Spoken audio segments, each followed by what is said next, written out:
Good afternoon everyone. मैं पूजा आप सभी का स्वागत करती हूँ सिलेक्शन अड्डा में। कैसे हैं आप सभी लोग? उम्मीद है कि आप सभी एकदम बढ़िया होंगे। तो आज मैं आप लोगों को पढ़ाने वाली हूँ उपन्यास। उपन्यास की अगर हम बात करें, यूजीसी नेट में आपका जो पूरा सिलेबस है 10 यूनिट में बटा हुआ है। तो उपन्यास वाली जो आपकी यूनिट है 6वीं यूनिट है। इसमें से अगर मैं बात करूं, जो आपके उपन्यास हैं 13 उपन्यास आपके सिलेबस में लगे हुए हैं। अब इन 13 उपन्यासों में से जो एक एक करके सारे उपन्यास मैंने आप लोगों को ऑलरेडी क्लासेस में पढ़ा दिया है, जिसकी वीडियो जो है आप लोगों को इसी हमारे यूट्यूब चैनल पर सिलेक्शन अड्डा में ही जाएंगे, तो वहां पर आपको जो है प्लेलिस्ट पर जो है सारे वीडियो आपको मिल जाएंगे। ठीक है।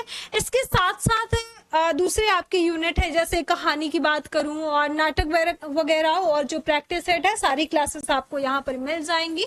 ठीक है। तो आज मैं आप लोगों को यहाँ पर उपन्यास पढ़ाने वाली हूँ। उपन्यासों में से अगर हम यहाँ पर बात करें, जैसे मैंने बताया कि 13 उपन्यास हैं। अब ये 13 उपन्यासों में से आपसे क्वेश्चन किस तरीके से पूछे जाते हैं, आप लोगों को जो है क्या याद रखना है, क्या आपकी जो है एग्जाम का ट्रेंड है, ये सारी चीजें आपको जो है ध्यान रखना है। तो इनमें से आपको मैं जो है उपन्यासकार का नाम बताऊंगी, प्रकाशन वर्ष जो है कब कौन सा उपन्यास प्रकाशित होता है, पात्र, और इस उपन्यास का मुख्य विषय क्या है, या फिर जो है इस उपन्यास का उद्देश्य क्या है। अब आज के जो है अगर हम बात करें, जैसे अभी आप लोगों का लास्ट ये जो 18 जून वाला एग्जाम हुआ है, जो कि री एग्जाम भी आप लोगों का होगा सितंबर में, तो उसमें भी जो है उपन्यासों से क्वेश्चन आए हुए थे। ठीक है। तो अब जो आप लोगों से क्वेश्चन पूछे जाते हैं वो कहीं ना कहीं जो है उपन्यास का मुख्य विषय या फिर जो है मुख्य उपन्यास का केंद्रीय बिंदु आप लोगों से पूछा जाता है। ठीक है। तो ये भी चीजें आपको ध्यान देना है। एक चीज यहाँ पर और मैं कहना चाहूंगी, आप कोई भी उपन्यास पढ़ते हैं, उस उपन्यास का जो है भूमिका आप लोगों को जरूर पढ़ना है। ठीक है। भूमिका के साथ साथ जो है आप लोगों को कौन से लेखक ने जो है, किस आलोचक ने क्या बातें कही हैं इस उपन्यास के संबंध में, ये सारी चीजें भी आप लोगों को ध्यान देना है। ठीक है। तो ये सब जो है आप लोगों को, जो मैंने आपको बताया कि प्ले लिस्ट पर जाएंगे, वहां पर आपको ये सारी चीजें मिल जाएंगी। देखिए, पहला उपन्यास आपके सिलेबस में दिया हुआ है देवरानी जेठानी की कहानी। अब ये जब देवरानी जेठानी की कहानी की अगर हम बात करते हैं, इस उपन्यास को हिंदी का प्रथम उपन्यास भी कहा जाता है। क्या कहा जाता है? हिंदी का प्रथम उपन्यास भी कहा जाता है। हिंदी का प्रथम उपन्यास इसको जो है देवरानी जेठानी की कहानी को कहा जाता है, जो कि पंडित गौरी दत्त शर्मा के द्वारा ये उपन्यास रचित है। 1870 ईस्वी में ये उपन्यास आपका प्रकाशित होता है। इस उपन्यास में पात्र कौन कौन से हैं? अब देखिए, पात्रों की अगर हम बात करें, पात्रों में से आप लोगों से दो तरीके से क्वेश्चन पूछे जाते हैं। एक तो आपके सामने गौड़ पात्र होगा और दूसरा जो है मुख्य पात्र होगा। अब यहाँ पर आपको जो है आजकल गौड़ पात्रों से भी क्वेश्चन पूछे जाते हैं, लेकिन जो मुख्य पात्र है ना, वो जरूर आप लोगों को ध्यान देना है। बहुत से उपन्यास आपके सिलेबस में ऐसे भी दिए हुए हैं जो कि काफी सारे जो है पात्र हैं, तो सभी पात्र जो है आप नहीं याद कर पाएंगे, थोड़ा सा जो है मुश्किल हो जाएगा। जो मुख्य पात्र है वो आप लोगों को ध्यान देना है। ठीक है। तो इनमें से मुख्य पात्रों में से अगर हम बात करें, सर्वसुख, इसके अलावा जो है मुंशी टिकट नारायण, हरसहाय, और बड़ी बेटी जो कि पार्वती नाम है, छोटी बेटी का नाम जो है सुखदेई है, बड़ा बेटा जो कि बड़े बेटे का नाम दौलत राम है, और छोटे बेटे का नाम है क्या? छोटे बेटे का नाम है छोटे लाल। अब देखिए, अगर हम यहाँ पर देवरानी जेठानी की कहानी की बात करें, इसमें स्टोरी क्या है, यहाँ पर जो है जो बड़ा बेटा है, बड़े जो दौलत राम है, और जो छोटा बेटा है, छोटे बेटे का नाम है छोटे लाल, इन दोनों की जो है वाइफ है, और एक इनमें से जो है पढ़ी लिखी है और एक इनमें से जो है पढ़ी लिखी नहीं है। तो कहीं ना कहीं हम ये कह सकते हैं कि इस उपन्यास में आजकल जो है वर्तमान समय में पढ़ी लिखी स्त्रियां जो है कितना जरूरी है, पारिवारिक जीवन चलाने के लिए जो है पढ़े लिखी स्त्रियां कितना जरूरी है, इन चीजों का जो है कहीं ना कहीं शिक्षा व्यवस्था को जो है महत्वपूर्ण बताया गया है। ठीक है। अब यहाँ पर होता कि कुछ ऐसे है कि एक स्त्री को जो है एक है दौलत राम और जो छोटे लाल की जो पत्नी है, इनमें से एक जो है पढ़ी लिखी है और एक को सारी चीजें करनी आती हैं।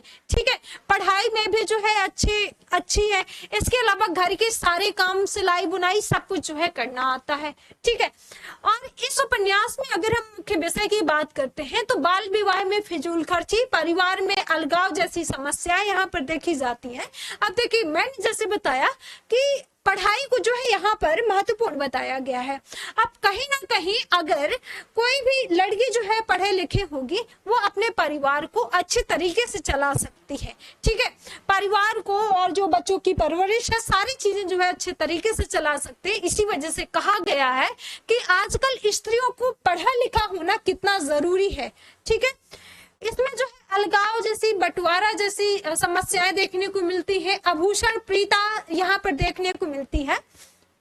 अब देखिए, जैसे अगर मैं आभूषण प्रीता की बात करूं तो आज भी जो है बहुत सी स्त्रियां ऐसी होती हैं, आभूषण प्रीता की वजह से जो है लड़ाई झगड़ा होते रहते हैं। ठीक है, जैसे गांव वगैरह में अक्सर आप लोग चीजें देखते हैं तो जो है ये लेडीजों में अक्सर ये चलता रहता है कि उसके पास जो है इतने गहने, उसके पास जो है इतने गहने, हमारे पास ऐसा ये नहीं है, वो नहीं है। इस चक्कर में भी जो है लड़ाई झगड़ा चलता रहता है।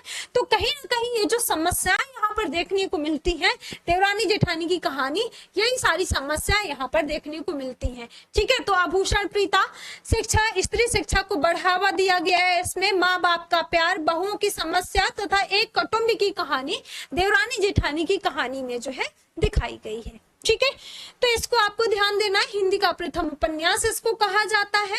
दूसरा उपन्यास है आपके सिलेबस में परीक्षा गुरु उपन्यास। अब जब परीक्षा गुरु उपन्यास की बात आती है तो ये उपन्यास हिंदी का प्रथम मौलिक उपन्यास इसको कहा गया है। अब कई बार जो है इससे क्वेश्चन पूछा जाता है कि अंग्रेजी ढंग का जो है पहला उपन्यास कौन सा है, अंग्रेजी ढंग का प्रथम उपन्यास कौन सा है, किसने ये कथन कहा है, ये भी आप लोगों से पूछा जाता है। तो परीक्षा गुरु उपन्यास है। और किसने कहा है अंग्रेजी ढंग का प्रथम उपन्यास, आचार्य रामचंद्र शुक्ल ने कहा है। लाला श्रीनिवास दास का यह उपन्यास है जो कि 25 नवंबर 1882 में ये उपन्यास आपका प्रकाशित होता है। इसमें से पात्र कौन कौन से हैं? लाला मदन मोहन है जो कि मुख्य पात्र है। बहुत बार इस उपन्यास से क्वेश्चन पूछा गया है, तो ध्यान देना। इसके अलावा मुख्य पात्रों में से है ब्रज किशोर, मुंशी चुन्नीलाल, मास्टर शंभू दयाल, पुरुषोत्तम हकीम, ये जो है इसमें मुख्य पात्र है। इसके अलावा जो है बैद्यनाथ। ठीक है, इसके साथ साथ ये उपन्यास, इस उपन्यास का मुख्य विषय क्या है, इस उपन्यास का मुख्य केंद्रीय बिंदु क्या है। तो जो परीक्षा गुरु उपन्यास है, व्यापार वाणिज्य की जो निरंतर बढ़ती हुई शक्ति है उसको इसमें दिखाया गया है, और वो चापलूसों, सामंतों, अविवेकी से जो है किस प्रकार घिरता है, इस प्रकार घिरी हुई जो स्थिति है उसका चित्रण जो है यहाँ पर हुआ है। ठीक है, तो परीक्षा गुरु उपन्यास के बारे में आपको ध्यान देना है। ये जो उपन्यास है आपका 41 प्रकरण में बटा हुआ है। अब कई बार आपसे ये होता है कि जब आप उपन्यास पढ़ते हैं ना, तो उपन्यास जो है कितने प्रकरण में बटा हुआ है, कितने भागों में बटा हुआ है, ये आप लोगों से क्वेश्चन पूछा जाता है। ठीक है, तो इस चीज को भी आपको ध्यान देना है। इसके अलावा अगला उपन्यास आपके सिलेबस में है गोदान उपन्यास। देखिए, गोदान उपन्यास की अगर हम बात करें, ये मुंशी प्रेमचंद का उपन्यास है जो कि 1936 में ये उपन्यास आपका प्रकाशित होता है। अब जब हम गोदान उपन्यास की बात करते हैं, ये उपन्यास कहीं ना कहीं आप लोग जो है आपके सिलेबस में है तो पढ़ा ही होगा। इसके अलावा आप लोगों ने पहले थोड़ा बहुत इसकी स्टोरी पता होगी, मुझे ये उम्मीद है ना। लेकिन फिर भी यहाँ पर गोदान उपन्यास की अगर मैं बात करूं, ये किसान जीवन की समस्याओं और दुखों त्रासदियों पर आधारित ये काव्य, इसको जो है महाकाव्य कहा गया है। ठीक है, तो किसानी जीवन पर आधारित ये उपन्यास है जो कि 1936 में प्रकाशित होता है। अब एक क्वेश्चन आप लोगों से यहाँ पर पूछा जाता है, ये पूछा जाता है कि मुंशी प्रेमचंद का अंतिम पूर्ण उपन्यास कौन सा है। तो मुंशी प्रेमचंद का अंतिम पूर्ण उपन्यास है आपका कौन सा? गोदान उपन्यास। अंतिम पूर्ण उपन्यास है गोदान उपन्यास। अब कई बार आप लोगों से यह भी पूछा जाता है मुंशी प्रेमचंद का अधूरा उपन्यास कौन सा है। तो अधूरा उपन्यास है इनका मंगलसूत्र उपन्यास।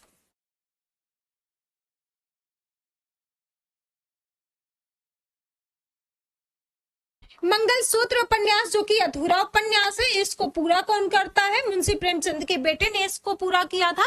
अब यहाँ पर जो है एक चीज आपको ध्यान देना है, शिवरानी देवी जो है मुंशी प्रेमचंद की वाइफ है। इन्होंने आपके सिलेबस में एक जीवनी है शिवरानी देवी ने लिखी है प्रेमचंद घर में। अब वो जो प्रेमचंद घर में जो जीवनी लिखी है ना, उस जीवनी में जो है प्रेमचंद की मृत्यु से लेकर के जो है जन्म से लेकर के जो है मृत्यु तक की चीजों को जो है वहां पर बताया है शिवरानी देवी ने। तो जो जो जो रचनाएं ये करते हैं, जो उपन्यास है, जो कहानियां हैं, कब लिखते हैं, क्या चीजें हैं, सारी चीजों का जो है चित्रण मुंशी प्रेमचंद की जो जीवनी है शिवरानी देवी ने लिखी है उसमें जो है हुआ है। अब जब हम यहाँ पर मंगलसूत्र उपन्यास की बात करते हैं, जैसे मैंने आपको बताया कि मुंशी प्रेमचंद का ये अधूरा उपन्यास है। अब देखिए 1936 में तो ये आपका प्रकाशित होता है, तो कहीं ना कहीं इसके बाद जो है इसको लिख रहे होते हैं मंगलसूत्र उपन्यास को। अब जब मंगलसूत्र उपन्यास को मुंशी प्रेमचंद लिख रहे होते हैं, 1936 की ही ये बात है, तो उसी टाइम पर जो है मुंशी प्रेमचंद की हालत बहुत गड़बड़ होती है। अब होता यह है कि मुंशी प्रेमचंद का जो है सिर दुख रहा है, तबीयत जो है काफी खराब है, लेकिन उस टाइम पर ये मंगलसूत्र लिख रहे होते हैं और तभी मुंशी प्रेमचंद की जो वाइफ है शिवरानी देवी बार बार मना करती है मुंशी प्रेमचंद को, लेकिन फिर भी मुंशी प्रेमचंद जो है एक नहीं मानते हैं और लिखते जाते हैं और इसी उपन्यास को लिखते लिखते ही मुंशी प्रेमचंद की डेथ हो जाती है। इस वजह से ये उपन्यास अधूरा उपन्यास बन करके रह जाता है, जो कि फिर बाद में इनके बेटे के द्वारा इसको पूरा किया जाता है। ठीक है, तो ये चीज आपको ध्यान देना है। अब यहाँ पर जैसे मैंने बताया है, इसमें पात्र आपको ध्यान देने हैं। पात्र कौन कौन से हैं? मुख्य पात्रों में से अगर मैं बात करूं और गौड़ पात्रों में से अगर मैं बात करूं, पात्र इनमें से जो है कई है। मुख्य पात्रों में से है आपका धनिया, गोबर, झुनिया, महाजन, साहूकार, जमींदार, अफसर, पटवारी, सोना रूपा, राय साहब जी, दाता दीन, मेहता और मालती, होरी। अब होरी जो है इस कहानी का मुख्य पात्र है। ठीक है, अब कई बार आप लोगों से एक क्वेश्चन पूछा जाता है जब आप स्टार्टिंग में इस उपन्यास को पढ़ते हैं ना, इस उपन्यास के स्टार्टिंग में होरी का नाम होरी राम मिलता है। ठीक है, तो होरी जो है जो होरी और धनिया है ये हस्बैंड वाइफ है। होरी और धनिया हस्बैंड वाइफ है, इनका नाम तो आप भूल ही नहीं सकते हैं, नाम ही क्योंकि ऐसे है। झुनिया और गोबर की बात करें, ये जो होरी और धनिया है, होरी और धनिया का बेटा है गोबर। गोबर विवाह करता है किससे? झुनिया से। झुनिया जो है गोबर की वाइफ है। इसके अलावा जो है गोबर की दो बहनें हैं, यानी कि होरी और धनिया की जो दो बेटियां हैं, कौन कौन सी? एक का नाम है सोना और एक का नाम है रूपा। एक का नाम है सोना और रूपा। एक चीज यहाँ पर मैं बताना चाहूंगी, जब आप गोदान उपन्यास पढ़ते हैं, गोदान उपन्यास की भूमिका में ही जो है दो यहाँ पर ये बताया गया है कि जो गोदान उपन्यास है ना, मुंशी प्रेमचंद ने ये बताया है कि इसमें जो है दो गांवों का चित्रण हुआ है। एक गांव है सेमरी और एक गांव है बिलारी। ठीक है, अब कई बार सेमरी और बिलारी से आप लोगों से क्वेश्चन पूछा जाता है, तो अब मुंशी प्रेमचंद ने ये बताया है कि गोदान उपन्यास में दो गांव हैं, सेमरी और बिलारी, जो कि अवध प्रांत के ये गांव है। जिले का नाम बताने की आवश्यकता नहीं है। इस बात को मुंशी प्रेमचंद ने जो है अपनी भूमिका में ही, गोदान उपन्यास की भूमिका में इन्होंने बताया है। ठीक है, इसके अलावा जैसे मैंने यहाँ पर आपको बताया, जो धनिया और जो होरी है, इनके जो है 3 बेटे हैं, लेकिन स्टार्टिंग में जो है 6 बच्चों का जिक्र हुआ है। अब एक जगह पर जो होरी है, होरी कहता भी है कि काश इनकी अगर दवा दारू हुई होती तो आज कहीं ना कहीं वो बच्चे भी जीवित होते। इस चीज को बताया गया है। ठीक है, तो कहीं ना कहीं जैसे मैंने बताया कि इसमें जो है दुखों, त्रासदियों, जो है समस्याओं पर आधारित ये आपका उपन्यास है। इसमें गांव और शहर आपसी द्वंद्व जो है, भारतीय ग्रामीण दुख, गांव के बदलते टूटते जो यथार्थ है, जमींदारी जंजाल से जो है आतंकित किसानों की पीड़ा का चित्रण आपका गोदान उपन्यास में हुआ है। ठीक है, तो इन सारी चीजों को आपको ध्यान देना है। अगला उपन्यास आपके सिलेबस में है शेखर एक जीवनी उपन्यास। शेखर एक जीवनी उपन्यास की अगर हम बात करते हैं, ये पूरा का पूरा जो उपन्यास है 2 भागों में बटा हुआ है। जो पहला भाग है, पहले भाग का प्रकाश, जो पहला भाग है, पहले भाग का नाम है उत्थान, और जो दूसरा भाग है, दूसरे भाग का नाम है उत्कर्ष।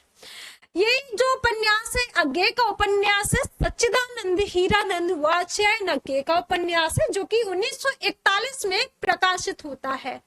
अब कहीं कहीं पर जब आप इस उपन्यास को पढ़ते हैं तो 1940 भी आपको समय मिल सकता है। कई बुक में जो है 1940 दिया हुआ है और कई जगह पर 1941 दिया हुआ है। तो अगर ऑप्शन में 1940 आता है तो 1940 पे टिक करना है, अगर 1941 आता है तो सर्वनाम 1941 आपको याद रखना है। ठीक है, इस उपन्यास में पात्र कौन कौन से हैं? पात्रों की बात करें तो शेखर एक जीवनी उपन्यास में शेखर जो है इसका मुख्य पात्र है। सरस्वती पात्र है, शारदा, शशि, शांति शेखर की माँ इसमें पात्र है। ये जो उपन्यास है, इस उपन्यास को जो है मनोवैज्ञानिक जीवनी प्रधान उपन्यास कहा गया है, जो कि पूर्व दीप्ति शैली में लिखा गया है, यानी कि फ्लैशबैक शैली में लिखा गया। ये आपका शेखर एक जीवनी उपन्यास है। शेखर एक जीवनी उपन्यास का मुख्य विषय क्या है, मुख्य उद्देश्य क्या है, इसकी अगर हम बात करें तो शेखर की माँ शेखर के व्यक्ति स्व की खोज का प्रतीक है। शेखर जागरूक, स्वतंत्र और अपने समाज के प्रति ईमानदार होने के माध्यम से ये क्या करता है, बालपन पर पड़ने वाले जो काम, अहम और भय का प्रभाव इसमें शेखर में दिखाई देता है। ठीक है, तो शेखर एक जीवनी उपन्यास में इन चीजों का चित्रण हुआ है। अगला उपन्यास आपके सिलेबस में आता है। अगला उपन्यास है बाणभट्टी की आत्मकथा। बाणभट्टी की आत्मकथा की अगर हम बात करते हैं, ये हजारी प्रसाद द्विवेदी का उपन्यास है, जो कि 1946 में प्रकाशित होता है। इसमें पात्र है बाणभट्टी, निपुणिका, महामाया, अघोर भैरव और सुचरिता। इस उपन्यास का मूल केंद्र क्या है, इसमें जो है नारी सम्मान की रक्षा को दिखाया गया है। इसमें जो है हर्षकालीन सभ्यता एवं संस्कृति के जीवन का चित्रण आपके बाणभट्टी की आत्मकथा उपन्यास में हुआ है। ठीक है, आगे बढ़े। अगला उपन्यास है आपके सिलेबस में मैला आंचल उपन्यास। देखिए, मैला आंचल उपन्यास की अगर हम बात करें, इस उपन्यास को क्या कहा गया है, आंचलिक उपन्यास भी कहा गया है। मैला आंचल उपन्यास,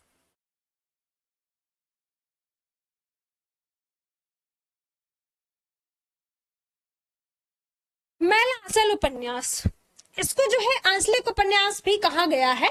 और आंचलिक उपन्यास इसको इस वजह से कहा गया है क्योंकि मैला आंचल उपन्यास की जो कहानी है, बिहार में पूर्णिया जिले के अंतर्गत एक गांव है मेरीगंज गांव। अब ये जो मेरीगंज गांव है, मेरी नाम की एक स्त्री है, उसके नाम पर मेरीगंज गांव का नाम पड़ा है। तो इस वजह से इसको इस उपन्यास में, मैला आंचल उपन्यास में जो है आंचलिकता को लिए हुए ये उपन्यास दिखाता है। बाकी जो इस उपन्यास की स्टोरी है, इस उपन्यास की स्टोरी में जो है गांव में जो भाषा है, ठीक है, ग्रामीण जीवन पर जो है आधारित आपका उपन्यास है। इसी वजह से जो है इस उपन्यास को क्या कहा जाता है, आंचलिक उपन्यास भी कहा जाता है। फणीश्वर नाथ रेणु जी का ये उपन्यास है, जो कि 9 अगस्त 1954 में ये उपन्यास आपका प्रकाशित होता है। प्रकाशन की बात करें तो ये जो है समता प्रकाशन के द्वारा ये उपन्यास आपका प्रकाशित होता है। अब देखिए, यहाँ पर एक चीज आपको ध्यान देना है, जब आप कोई भी उपन्यास पढ़ते हैं ना, तो उस उपन्यास में जो है आप लोगों को ये ध्यान देना है, प्रकाशन का ध्यान देना है कि कौन से प्रकाशन के द्वारा प्रकाशित होता है। जैसे पिछली हमारी क्लास हुई थी कहानी में, तो मैंने आप लोगों को कहानी संग्रह बताया था, पत्रिका का नाम बताया था। इसी प्रकार से इसमें भी आप लोगों को ध्यान देना है। ठीक है, डॉक्टर प्रशांत बनर्जी, कमली और विश्वनाथ आनंद, बावन दास, बालदेव, लक्ष्मी इसमें पात्र है। कुल पात्रों की अगर हम बात करें तो 256 इसमें पात्र हैं। अब यहाँ पर एक चीज आपको ध्यान देना है, जैसे 256 इसमें पात्र आपको देखने को मिलते हैं, तो सभी पात्र आपको बिल्कुल भी याद नहीं रखने हैं। ठीक है, और ये सभी पात्र जो है याद भी नहीं कर सकेंगे। जो मुख्य पात्र है ना, वो आपको ध्यान देना है। अब जैसे मैंने आपको बताया, इनके नाम जो है थोड़ा सा अलग तरीके से भी आपको मिल सकते हैं। जैसे यहाँ पर लक्ष्मी दिया हुआ है, तो लक्ष्मी का लक्ष्मी नाम था। तो लक्ष्मी का जो है लक्ष्मी हो जाता है। जैसे यहाँ पर कमली है तो कमली का कमला नाम था तो कमला का जो है कमली हो जाता है।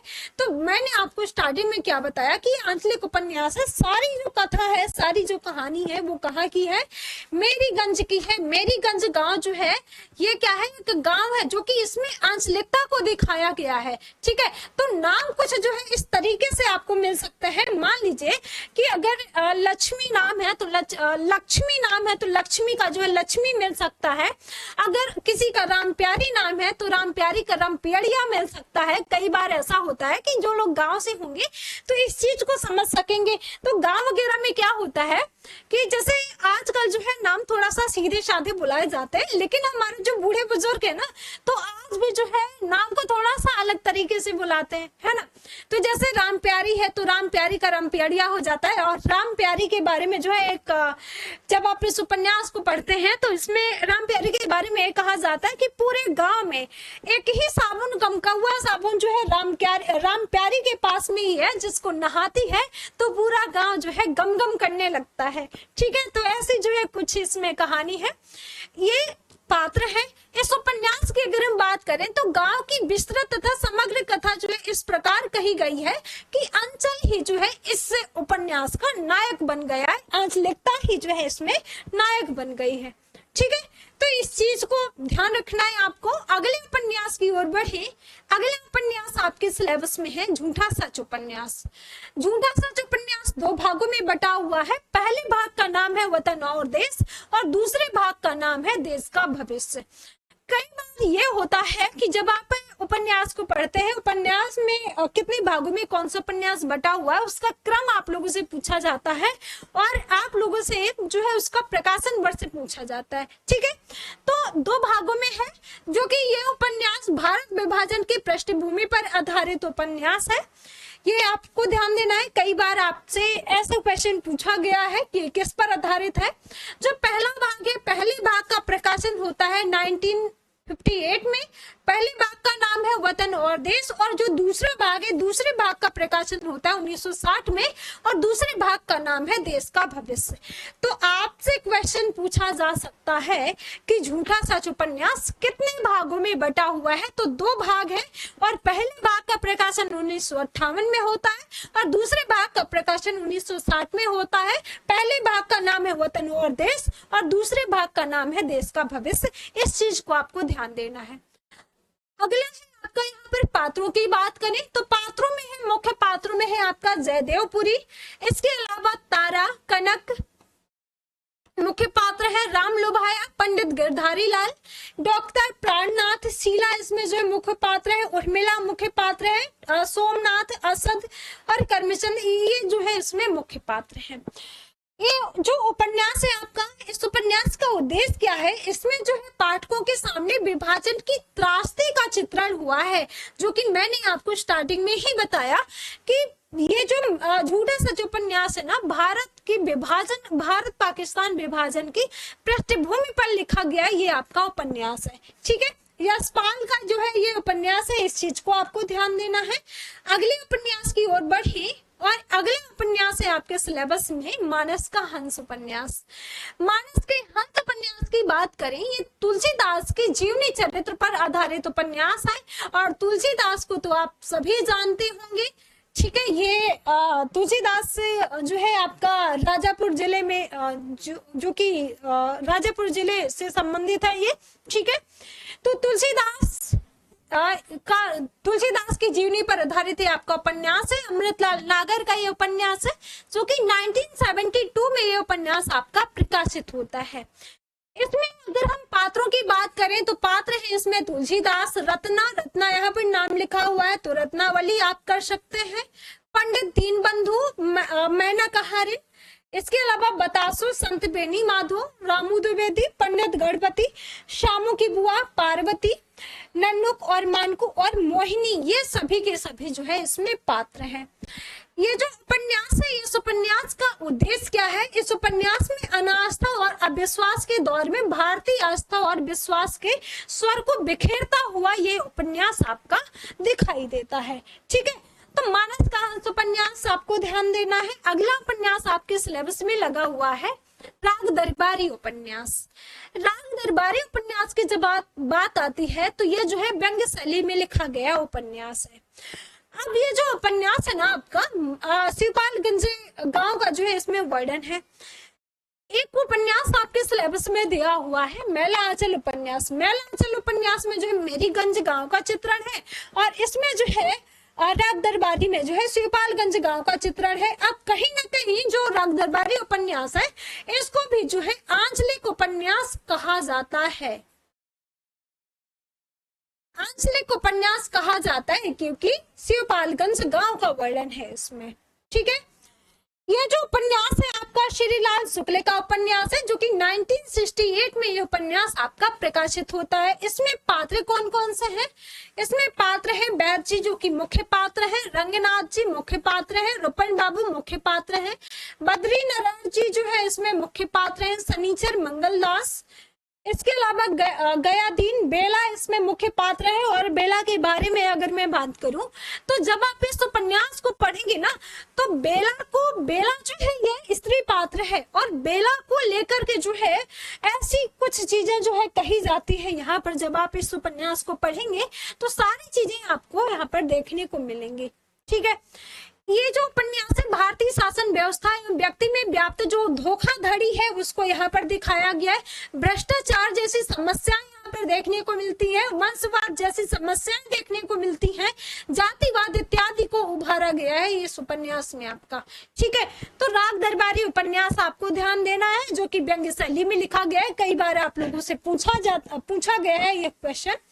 अगले उपन्यास की ओर बढ़ते हैं और अगला उपन्यास आपके सिलेबस में दिया हुआ है आपका बंटी उपन्यास। अब जब हम आपके बंटी उपन्यास की बात करते हैं ये जो है बाल मनोवैज्ञानिक उपन्यास है।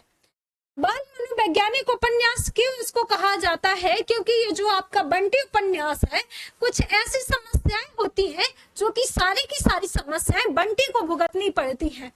ये जो बंटी है बंटी के माता पिता है, बंटी के पिता का नाम है अजय और बंटी की माता का नाम है शकुन। इन दोनों के बीच में होता ये है क्यों बंटी को ये सारी समस्याएं क्यों जो है इसको बाल मनोवैज्ञानिक उपन्यास कहा जाता है?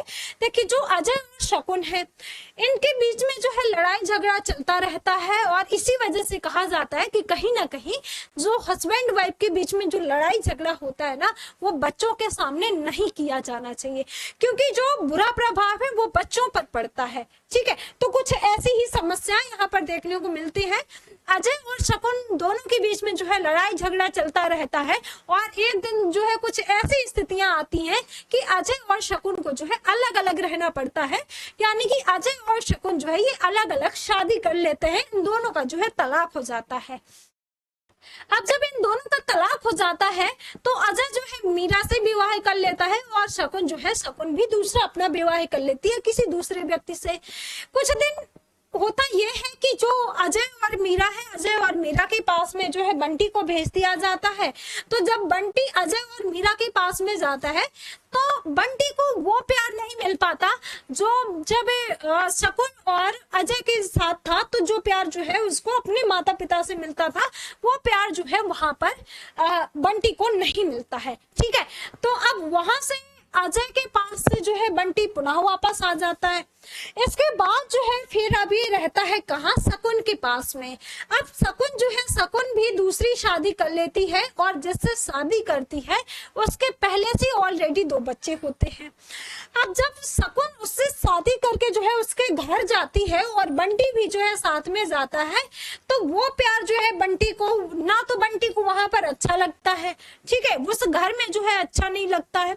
पहली तो समस्या ये हो गई और बंटी को वो प्यार नहीं मिल पाता जो अजय और शकुन से प्यार मिलता था। वो प्यार जो है वो वहां पर शकुन के साथ जाकर के वो प्यार नहीं मिल पाता। ठीक है, तो सारी की सारी समस्याएं जो है जो प्रभाव पड़ता है वो बंटी पर पड़ता है। ठीक है, तो इसी वजह से कहा जाता है कि बच्चों के सामने जो है हस्बैंड वाइफ के जो लड़ाई झगड़े बच्चों के सामने नहीं किया जाना चाहिए ताकि बच्चों पर बुरा प्रभाव ना पड़े। ठीक है, इसमें पात्र कौन कौन से हैं? अजय है, शकुन है, बंटी है, मीरा है, डॉक्टर जोशी है, वकील है और चाचा टीटू, अम्मी और जोत है। प्रमिला है, और चीनू फूफी और कुन्नी फूफी है। ठीक है, ये सब इसमें पात्र हैं। इस उपन्यास की अगर हम बात करें, उपन्यास का प्रारंभ जो है शकुन और बंटी के भावनात्मक के साथ होता है। इस उपन्यास के केंद्र में बंटी है, जो कि मैंने आपको स्टार्टिंग में बताया कि जो बंटी है इस उपन्यास का केंद्र में है। ठीक है, केंद्रीय बिंदु क्या है? बंटी है, क्योंकि बंटी को ही सारी समस्याएं झेलनी पड़ती हैं, जो कि पारिवारिक विसंगति और विचारों पर आधारित ये आपका उपन्यास है, जो कि 1970 में प्रकाशित होता है और 16 भागों में ये उपन्यास आपका बटा हुआ है। ठीक है, तो इन सारी चीजों आपको ध्यान देना है। अगला उपन्यास आपके सिलेबस में आता है धरती धरना अपना उपन्यास। धरती धरना अपना उपन्यास की अगर हम बात करें, ये पंजाब के होशियारपुर जिले में दोआब क्षेत्र में एक घोड़ेवाहा गांव पड़ता है। तो घोड़ेवाहा गांव के दलित समाज पर आधारित उपन्यास है, और कहीं ना कहीं जो धरती धरना अपना उपन्यास है, इस उपन्यास को क्या कहा गया है? दलित उपन्यास भी कहा गया है। क्या कहा गया है? दलित उपन्यास कहा गया, जो कि जगदीश चंद्र का ये उपन्यास है। 1972 में ये उपन्यास आपका प्रकाशित होता है। इस उपन्यास में पात्र कौन कौन से हैं? काली और ज्ञानो है, जो कि मुख्य पात्र है। प्रतापी है, जस्सू मंगू है, चौधरी साहब है, हरनाम सिंह है, छज्जू शाह है, बिशन शाह है, निहाली है, जीतू है, और निक्कू है, मुंशी है, शिवराम है, पंडित संतराम जी है, अमरू है, सिद्ध है, और दीनू है, नाहर सिंह है, नंद सिंह है। ये सब जो है इसमें पात्र हैं। देखिए यहाँ पर होता ये है, इसमें जो है काली और ज्ञानू की प्रेम कथा का जो है इसमें जिक्र हुआ है, प्रेम कथा का जो है चित्रण हुआ है। तो जब काली और ज्ञानू के बीच में जो है प्रेम चलता है, तो जो काली है वो जो है बाहर रहता है, वो जो है कमाई दमाई करके जो है आता है। तो कहीं ना कहीं ये जो यहाँ पर शोषण की समस्या दिखाई गई है ना, तो काली जो है जमीन वगैरह लेना चाहता है। ठीक है, तो यहाँ पर जो पूंजीपति समाज है ना, इसके द्वारा इसको ये जो है इजाजत मांगने के लिए जाता है, घर वगैरह बनाने के लिए पूंजीपतियों से। तो इसको काली को जो है ऐसा कहा जाता है कि तुम्हारे पूर्वजों का जो है कुछ कर्ज पड़ा हुआ है, तो जितना पैसा रहता है काली के पास में, उस पैसे को जो है कर्ज बता करके वो पैसा जो है इनसे हड़प लिया जाता है। तो कहीं ना कहीं शोषण की समस्या भी इसमें दिखाई गई है। इसके अलावा जैसे मैंने आपको बताया कि ज्ञानू की प्रेम कथा का यहाँ पर चित्रण हुआ है। अब जब ज्ञानू और काली के बीच में प्रेम प्रसंग चलता है, तो ज्ञानू का जो पिता है, ज्ञानू का जो भाई है और ज्ञानू की जो माता है, तो इन दोनों के द्वारा जो है ज्ञानू को जहर देकर के मार दिया जाता है। और इस वजह से जहर दिया जाता है कि अगर ये पता चलेगा किसी को, अगर पूंजीपति समाज को या फिर समृद्ध समाज को ये पता चलेगा कि काली और ज्ञानू के बीच में जो है प्रेम प्रसंग है, तो जो है बहुत सारी समस्याएं झेलनी पड़ेंगी। इस वजह से ज्ञानू को क्या किया जाता है? ज्ञानू को जो है जहर दे करके इसके भाई और माँ के द्वारा जो है मार दिया जाता है।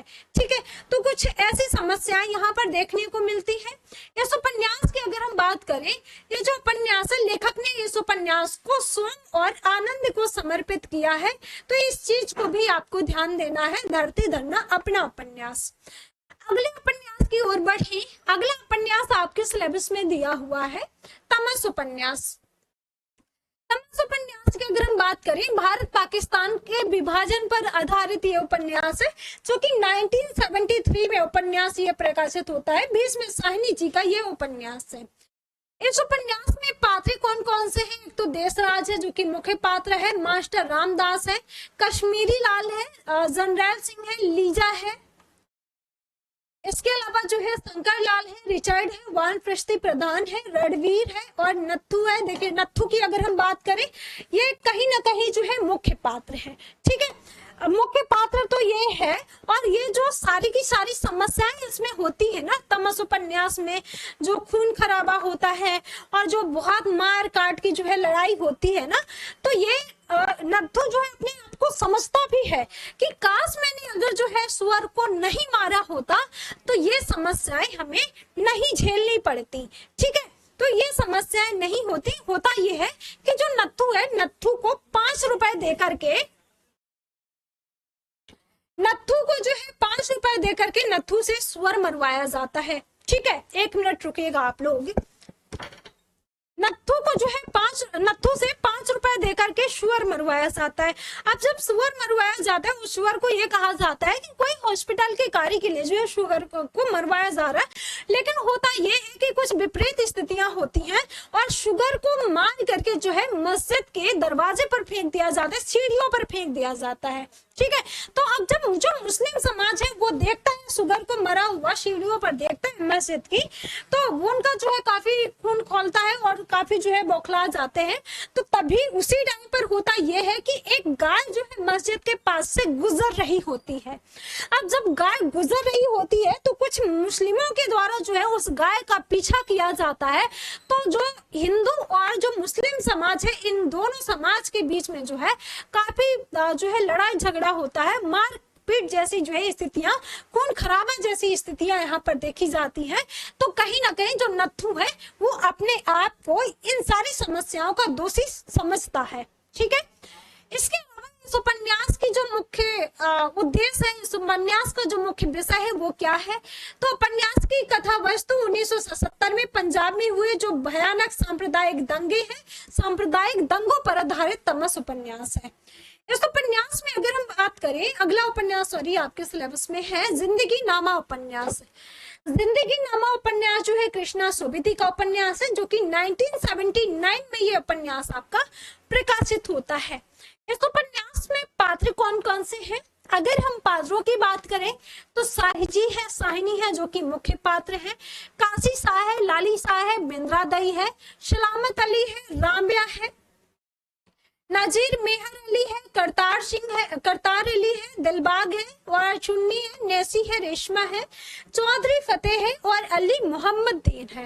इस उपन्यास का कथा और शिल्प की अगर हम बात करें, कथा और शिल्प का नया प्रतिमान हमें, जिसमें कथा और शिल्प हथियार डाल करके जो है जिंदगी को आंकने की कोशिश इसमें करी गई है। ठीक है, तो इन सारी चीजों को आपको ध्यान देना है। ये आपके सिलेबस में जो 13 के 13 उपन्यास है उनके बारे में मैंने आपको बताया और मुझे उम्मीद है कि आप लोगों ने जो है पहले ही इन उपन्यासों के बारे में ऑलरेडी पढ़ा होगा। अगर नहीं पढ़ा है तो फिर भी आपके 13 उपन्यास सिलेबस में और सभी की जो है सभी की वीडियो आप लोगों को मिल जाएंगी इसी हमारी यूट्यूब चैनल पर ही। आप देखेंगे सिलेक्शन अड्डा में ही, तो यहाँ पर जो है प्लेलिस्ट बनी हुई है, उस प्लेलिस्ट पर जाएंगे तो आपको जो है अलग अलग जो आपके यूनिट है, 10 यूनिट में जो आपका सिलेबस बटा हुआ है, तो कुछ जो है टॉपिक ऑलरेडी मैंने करवा दिए, तो 13 उपन्यास आपको मिल जाएंगे। इसके साथ साथ कई बच्चों का ये मानना रहता है कि मैम नोट्स पीडीएफ वगैरह हमें कहाँ से मिलेंगे, है ना? तो पीडीएफ के लिए आप लोगों को परेशान नहीं होना है। आप जब इस जो है इसी वीडियो के नीचे आप जो है डिस्क्रिप्शन बॉक्स में देखेंगे तो वहां पर आपको जो है टेलीग्राम चैनल की लिंक मिल जाएगी। उस टेलीग्राम चैनल पर जा करके आप क्या कर सकते हैं कि ज्वाइन कर सकते हैं। वहां पर आपको जो है हमारी जितनी भी क्लासेस होती हैं, क्लासेस का नोट्स मिल जाएगा, पीडीएफ मिल जाएंगी। ठीक है, इसके साथ साथ अभी आप लोगों की ये हिंदी साहित्य की क्लासेस होती हैं, लेकिन आपके जो अलग अलग सब्जेक्ट होते हैं, किसी का जैसे पॉलिटी है, किसी का हिस्ट्री है, किसी का इकोनॉमिक्स है, किसी का सोशियोलॉजी है या दूसरा सब्जेक्ट है, तो यहाँ पर अलग अलग सब्जेक्ट की भी क्लासेस होंगी। इसके साथ साथ फर्स्ट पेपर की भी आप लोगों की क्लासेस होंगी यहीं पर। ठीक है, तो फर्स्ट पेपर जो कि आप सबके लिए कंपलसरी है, तो आप लोगों को जो है हमारी क्लासेस करने के लिए जो है यहाँ पर इसी यूट्यूब चैनल पर ही जो है आप लोगों को ज्वाइन करना है। जिसके लिए आप लोगों को करना क्या होगा, कई बार ये होता है कि आप लोगों को क्लासेस की जानकारी नहीं मिल पाती है, तो टेलीग्राम चैनल तो आप लोग ज्वाइन ही कर लीजिएगा। इसके साथ साथ आप लोग जो है यूट्यूब चैनल को सब्सक्राइब भी कर लीजिएगा, ताकि आगे आने वाली जो हमारी क्लासेस है आप लोगों को आसानी से मिल सके। ठीक है, इसके साथ साथ जो है वीडियो को लाइक करिएगा, शेयर करिएगा अपने दोस्तों के साथ में, ताकि हमारी जो है ज्यादा से ज्यादा लोग जो है हमारी क्लासेस से जुड़ सके। ठीक है, तो चलिए फिर मिलते हैं आप सभी को अगली क्लास में। और आपको क्लास कैसी लगी, क्या चीजें जो है आप लोगों को और किसी वीडियो पर या फिर जो है और कोई यूनिट को अगर मैं पहले स्टार्ट करूं या आप चाहते हैं तो फिर जो है आप ये भी कमेंट करके बता सकते हैं। ठीक है, और इसके साथ साथ आप लोगों को यहीं पर प्रैक्टिस सेट की भी क्लासेस मिल जाएंगी। तो चलिए फिर सभी को बाय, थैंक यू।